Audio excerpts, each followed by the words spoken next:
God is. Let's talk about it. Jesus. Lots of Jesus. Coffee. Need a refill on the coffee. So let's talk about what God is, but let's do it a little differently.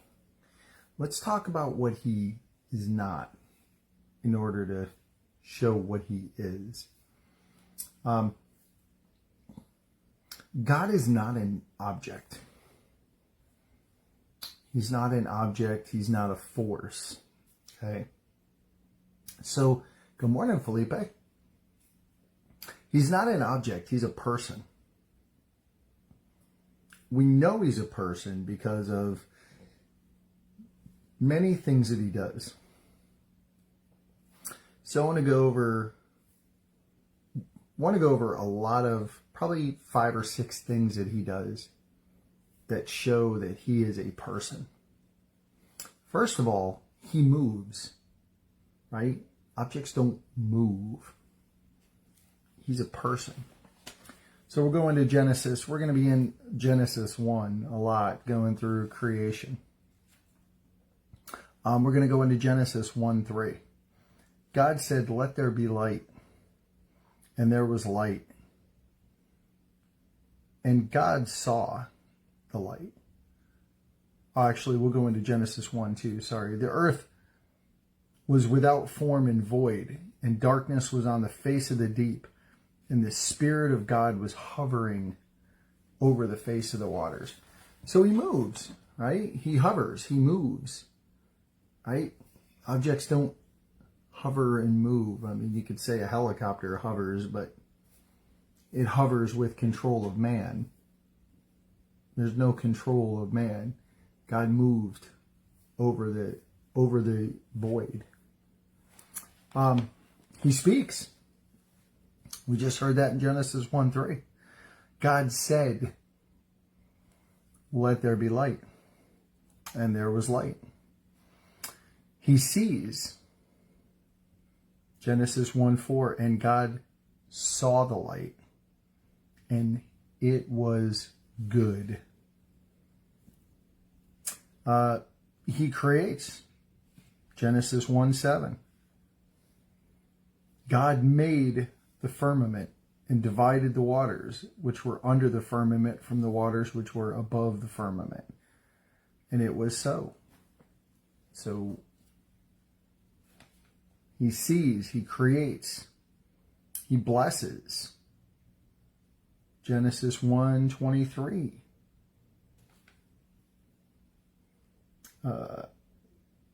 Or Genesis 1:22, God blessed them, saying, "Be fruitful and multiply, and fill the waters in the seas, and let birds multiply on the earth." So he blessed them, gave them the ability to be fruitful and multiply. He separates. Genesis 1:9. God said, "Let the waters under the heavens be gathered together in one place, and let dry land appear." And it was so. So he gathered all the water in one place and gathered the land. But he didn't do it by getting his hands dirty. He spoke it. Good morning, Eddie. What's going on, my brother? So God sees, he moves, he speaks, he creates, he divides, he blesses, he separates. He loves. Right? John 3:16. We talked about it yesterday. For God so loved the world. He didn't just love the world. He so loved the world. For God so loved the world that he gave his only begotten, which means unique. Unique and distinct. Gave his only begotten Son, so that whoever believes in him will not perish, but have everlasting life. God so loved the world. So you look at, good morning, Renee. There's my beautiful sister. God really, he is. He's not a force, guys.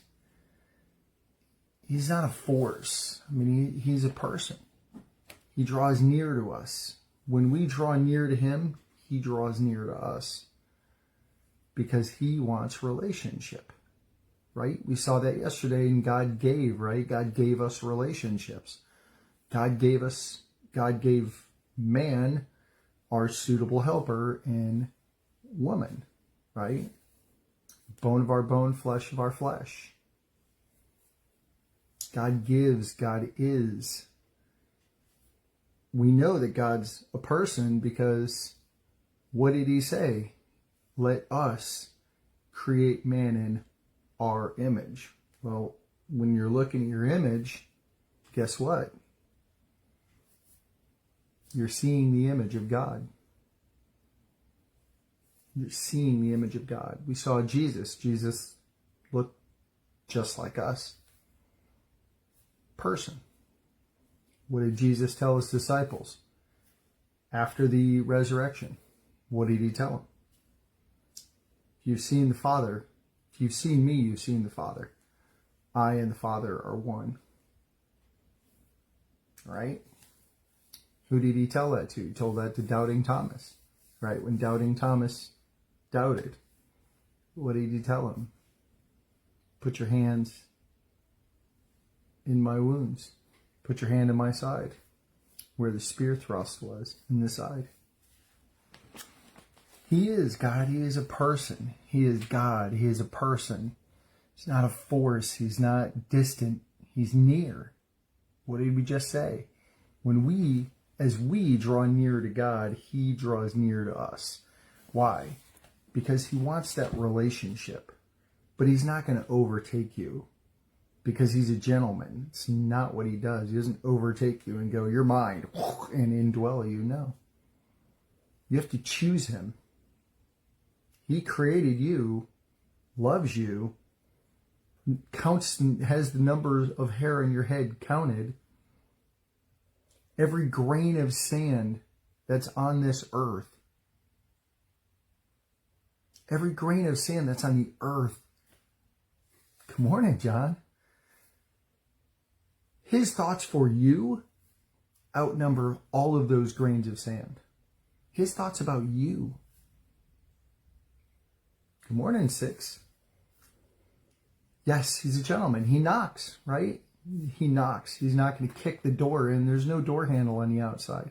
He knocks and he waits for you to choose him by opening that door.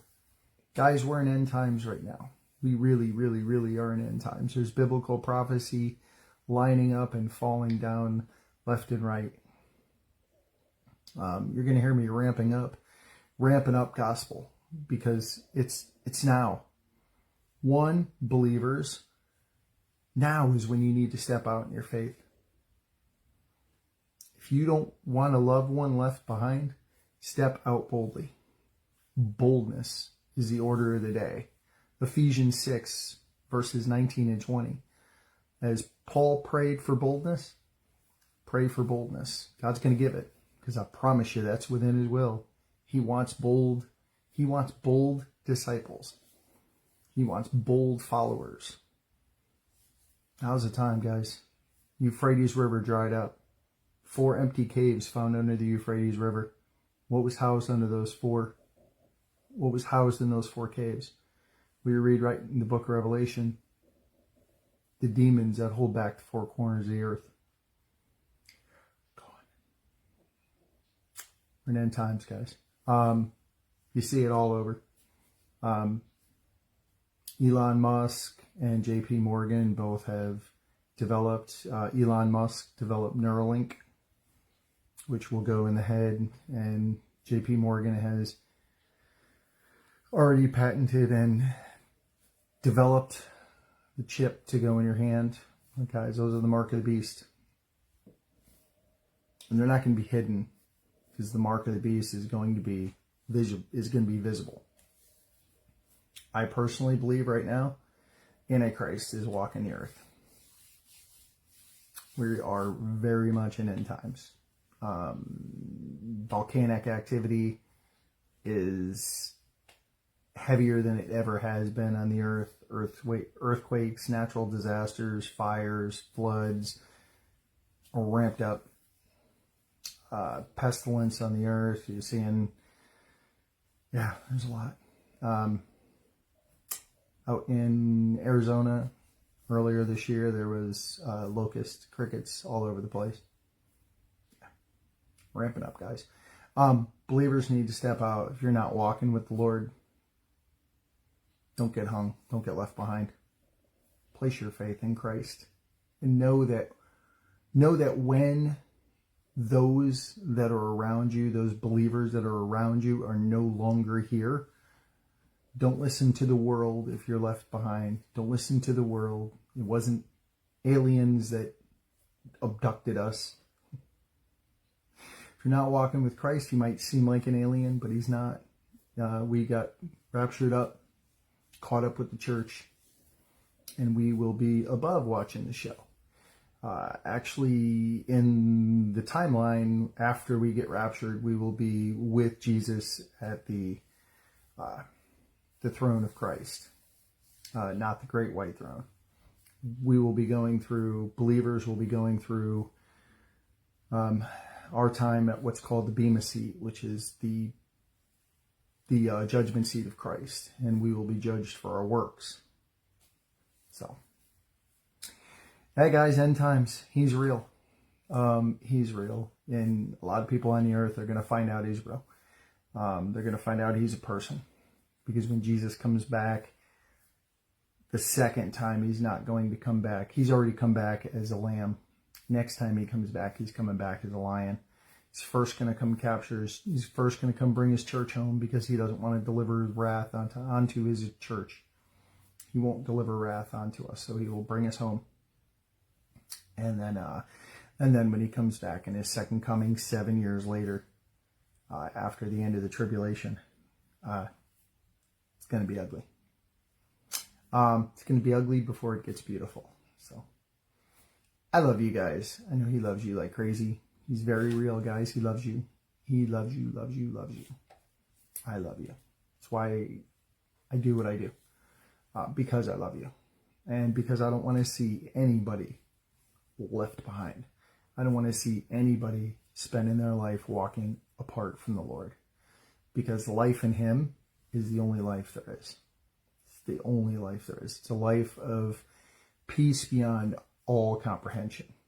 Can't even begin to describe the peace you feel when you're walking with the Lord. So, we'll be back tomorrow, guys, with whatever Dad wants to talk about. Love you.